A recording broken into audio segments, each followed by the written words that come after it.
stole my heart of gold after my silver soul. Can you dig any deeper now? I gave you all I own, put you on this golden throne. Yo, what is going on, everybody? My name is Zeno. Welcome back to the channel. If you're new here, please hit that subscribe button, turn on that notification bell, and let's get right into this Hayate guide, the newest hero to be released in AOV, at least in the NA servers, that is. So here you can see that we are starting blue, and guys, Hayate, they obviously don't want you jungling on this hero. That's because we can see this because they nerfed actually the damage of punish on this hero. You can see if you just check the damage right now, it's 600 when usually it'd be about 1200. So they halved the punish damage early on, which is just ridiculous. But I guess they realized the power that this hero could potentially have in the jungle. Here you can see that we just kite this camp so we take less damage, because as you can see, our HP bar, we actually do take a ton of damage jungling on this hero. Also, it takes a while to be jungling on this hero. We're at a minute 20 right now, and it's still not done. And usually heroes like Cricknack and Zill are already long past their first jungle clear. So that's kind of one of his weaknesses, but once you're able to get past that stage, everything else is pretty good. Early game is obviously his weakest point, so you're obviously, you know, once you can get out of that early game, you're pretty good. But anyways, guys, you can see we just skipped the camp completely there to chase down this kill. We use our ulti to go in, and once you see he's out of our range, we just use our first skill right away. We can see the Quillen just jumped on to us. We get the ring around us, indicating that a hero is around us, guys.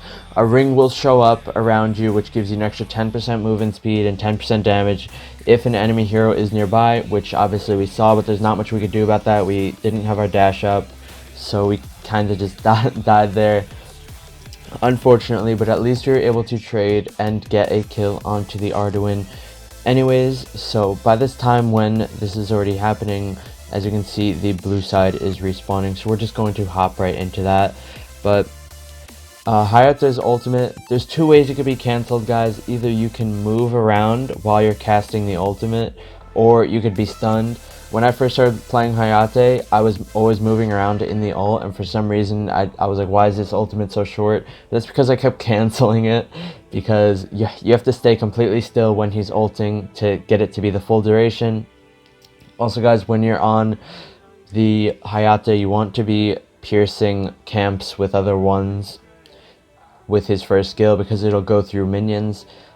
Here you can see that there's some fighting going on. I'm going to ult in, but again, we get stunned out of our ult. We're able to land all of our shurikens onto the Arduin, but actually we get kill stealed by the Chognar, who ends up getting the very last hit, but that was still a very nice combo by us.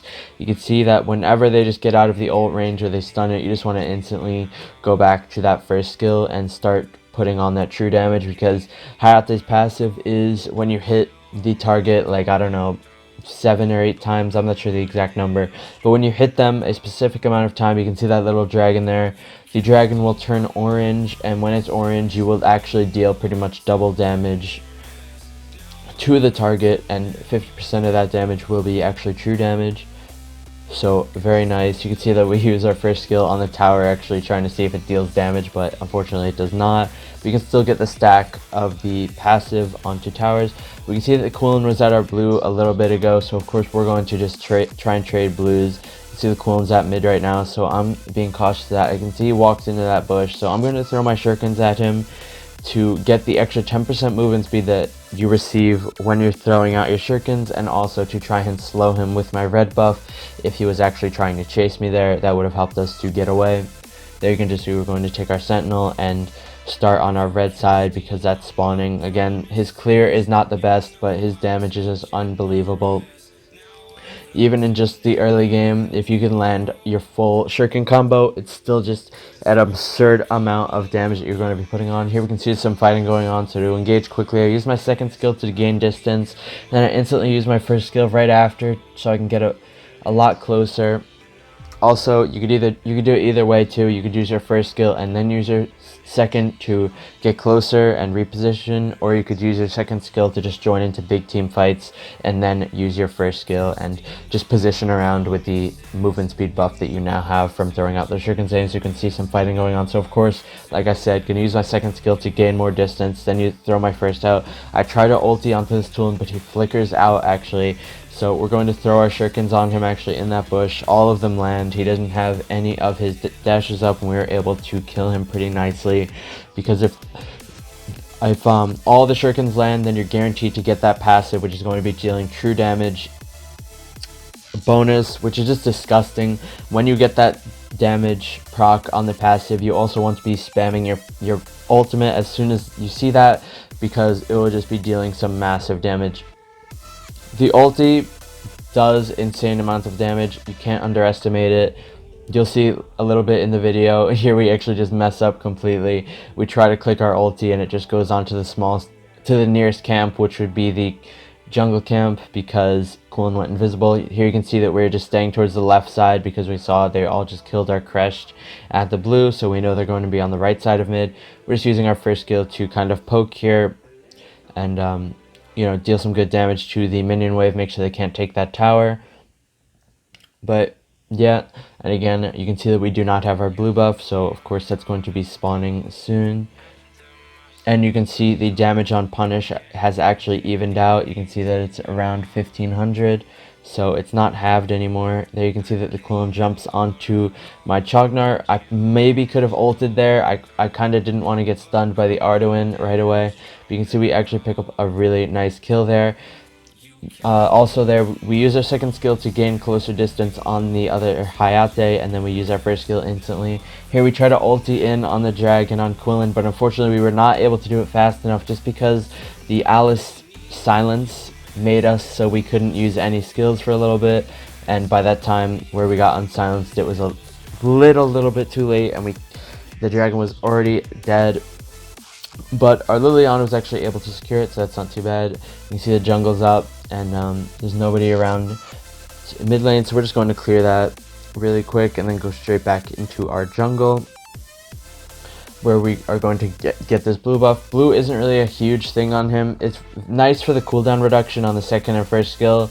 Also, the ultimate is super long. It's like a 40-second cooldown if you don't have any CDR, so usually he still kind of needs it. Same thing as with Quân, you know, like on Quillens and stuff like that. Maybe you don't always need blue, but of course it's nice to have because you always want that cooldown reduction. It will help your damage regardless, so just nice to have. So after that nice kill, you can see that we just ulted in as soon as we saw the Quillen, and once Quillen was out of our range, or just to finish him off, we do pop our first skill shurikens and quickly finish the target. We can see here that the Arduin was casting some stuff, so as soon as I see he's about to cast one of his skills, that's when I use my shurikens on him while he's immobilized. I can see the Alice in this bush here, so I use my ultimate. That was actually a very clean shuriken toss over there. We were able to hit all of them onto that Alice. The Quillen's just waiting around here. Guys, the Xennial ults me, so I get a movement speed buff. I know that this Quillen doesn't have his ultimate, so once I see that, I just want to go straight in, and we were actually able to get both kills over there. That was so nice, because once I saw that Quillen was going around in, you know, you could see the Quillen footsteps when he's in his ultimate. As soon as I saw that, then I knew that, okay, he's not going to have it anymore. They're not going to be able to kill me, so I'm going to take this movement speed and just the movement speed that I got from Xennial, the movement speed that I get from shurikens, and just going to go crazy on them. And it actually worked out very nice. So yeah, Hayate, you can be very up close and personal with Hayate. It's kind of what you have to do with him. You can't be too afraid of going in with your ultimate sometimes and just being crazy with it, because a lot of times it does work out. You know, like with me, my instinct is just to play super far back, which is perfectly fine. Sometimes I'm a Hayate because, you know, you could just be poking with your first and second skill, always be using them, just the second skill to reposition and then the first to be poking. That's fine too. Like you could see, we're just melting that tool in there.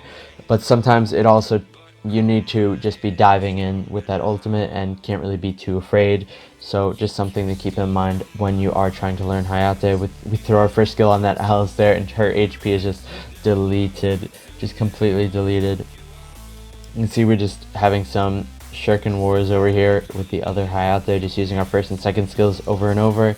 Not much to do. We're not going to tower dive this, of course, not with Hayate. Like I was saying, you want to be aggressive, but diving that would be a little bit too aggressive. So we're low. We're about half HP. So, and there's really no jungle camps for me to lifesteal. Actually, as soon as I leave, though, the red buff does spawn, so maybe I should have just stayed. But I kind of want to get the drag just so I can get the stone and, make it a bit easier for me to kind of engage on their team. And actually they are fighting without me. I don't know why. I kept spamming retreat, but everyone stayed there, and they're actually able to kill 3 of them, which is pretty nice. And I don't know, I was kind of upset at this because I wanted to finish the game off strong with the stone, but I guess we were not able to, and our team took all the fun and ran with it. But as you can see that we just ult on the Alice there, and her HP is gone. Are you kidding me, guys? That's the power of the ultimate. At first, early game, the ulti is not going to be doing too much damage. As you can see there, the damage that it can do when it's getting those levels, and just you keep scaling up your damage, especially when you have that passive up where you're dealing true damage and you pop that ulti on a target, it just melts them. Also, the ulti does stack with your passive, so when you hit them with your ulti, the passive will get charged up. So also not too bad to engage on them if the bar is half filled. Just something to keep in mind, guys. I hope this guide helps you all with Hayate, and I will hope to see you all in the next video. Peace out, guys.